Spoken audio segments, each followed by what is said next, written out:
अस्सलाम वालेकुम। ये जो आप स्क्रीन पर देख रहे हैं ये शाहीन जमीयत हजरत मौलाना हाफिज हमदुल्ला साहिब है। ये जमीयत इल्मान इस्लाम पाकिस्तान का मरकजी रहनुमा है।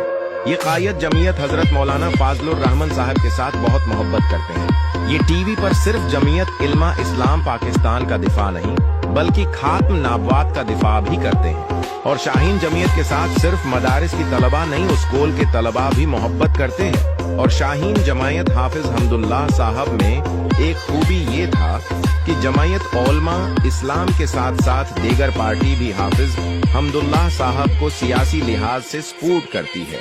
और उसका तकरीर का जो अंदाज है, जो गैरत की बातें हैं, ये कोई दूसरा लीडर नहीं कर सकते हैं। और ये हर बात साफ साफ करते हैं। ये डरने वाला नहीं, ये सिर्फ मौत से डरते हैं। पाकिस्तान के हर कुव्वत के मुकाबला उसने की है और उसके स्टेले से बहुत से लोग बलोचिस्तान और पाकिस्तान में जलते हैं।